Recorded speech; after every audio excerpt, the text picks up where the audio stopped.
Hello fearless fighters and superhero caregivers, my name's Daisy. Guess what? It happened to me again. What happened to me? Memory loss. Okay, let me tell you. So remember I told you last time that I had melted a measuring spoon while making mac and cheese? Okay, I mentioned that I had to get new measuring spoons. And I did. But they didn't last long. Why? I lost them. And I only had 2 measuring spoons. I mean, what am I gonna do with half a cup and 1/3 of a cup? So I didn't do anything until last time we were at the store and we were walking down the aisle and I saw measuring spoons and I was like, hey, I need these. Why not take them? And we bought them. I get home to wash the lettuce and cilantro and spinach I had bought a couple days ago. And I get out my salad spinner to wash them. Who knows these? You put in the lettuce here and close the lid. Turn on the faucet, let the water come in through here, and you just spin, right? It rinses like crazy. I love my salad spinner. So anyways, I look for the salad spinner and I find it. It's right there. And as soon as I open it, I find the lost measuring cups. I mean, they were right here all the time. I'm like, what? Look, this is a complete set. And I'm looking at the new set that I bought and I'm like, I have to return these. Point is that I forgot where I had placed the lost measuring spoons, and now I'm like over here buying new stuff when I had them all along. So memory loss, who can relate? I know I can. Memory is such a huge problem for me every single day. It's so annoying. I don't have words to describe short-term memory loss, okay? It's so annoying because it makes one's life harder to deal with when you forget everything that just goes in here, that sees through there. I mean, you just forget everything.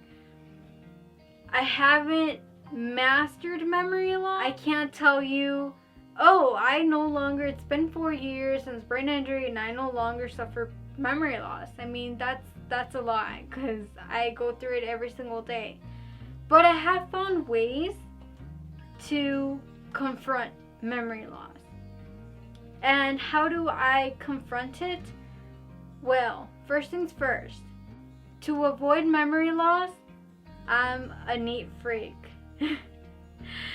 I don't know how these measuring spoons got lost because I mean I keep all things in order, okay? The plates go with the plates and the Rubbermaid containers go with the Rubbermaid containers by size, and you know the cups go with the cups and the spoons go where the spoons go, and I have everything in order, okay? I don't know how I misplaced these.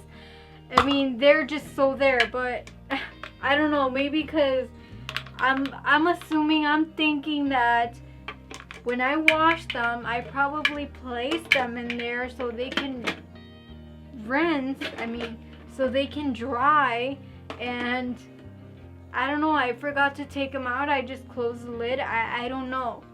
But being neat, staying neat with my things have helped me to avoid unnecessary memory loss. Like, oh, where did I put my shoes? Or, oh, where did I put my skirts? I mean, I have everything in crazy order. Sometimes my husband comes and tells me, hey, have you seen my hat? Hey, have you seen my wallet? I'm like, isn't it where it's supposed to go?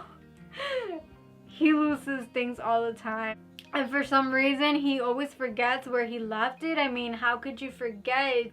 It's supposed to go there. And I always tell him when that happens to him, I'm like, do you understand now why I have things like ABC order.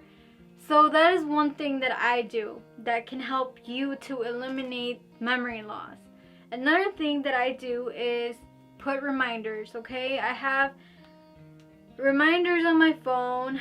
Who knows about my nightly routine? Okay? So I can't go to sleep in peace knowing that maybe the stove is on, or maybe Arnie's door is unlocked, or I don't know. It's in my mind. I can't sleep in peace. So I have my nightly routine reminders that I go through every night, and I check mark. Hey, door's locked, stove is off, lights are off, and I check, okay? So that helps me with my memory as well. I do this when I leave somewhere. I go through everything and I make sure. Sometimes I don't go through my list. I used to record my exit out the house, but now, then I would do it to the reminders, and now I'm just trying to overcome and master this and just say to myself, okay, stove is off, stove is off, stove is off, stove is off, and I'm singing that song in my head until I get out and I tell Edgar, stove is off, and he's like, okay. And so once he says okay, I'm like, good, I can't take it out of my mind, right? So another thing that I do is retracing my steps. Who knows about that? Okay, so sometimes I get the thought of going to the kitchen or to the bathroom or to the room or anywhere, and I forgot why I'm going there. So I'm walking towards the room and I get there and I'm like, what am I doing here? I can't remember why I needed to be here. So then I'm like, I go back wherever I had the thought that I needed to go to the room. I go back to that place and I'm just looking around, trying to figure out what I needed from the room. And once I remember, once something catches my eye or just that thought comes to mind, I'm like, oh, I needed my shoes. And I go to the room, go back to the room, and I get my shoes. So retracing the steps I do when I do all the time when I go somewhere and I forgot what I'm doing there as soon as I get there. So I hope these tips helped you in some way, and feel free to share. Please feel free to share what has worked for you, because memory loss, it's so annoying. So annoying, and it's so frustrating, and it's just sometimes I can't. Okay, and it's not those memory loss that it's not those memory loss moments where normal people say, hey, I forget all the time, I go through that too. No, okay, this happens all the time. It's like, forget everything. You forget names, you forget what you're doing, you forget you forget common sense things, okay, that nobody else would forget, and it's annoying.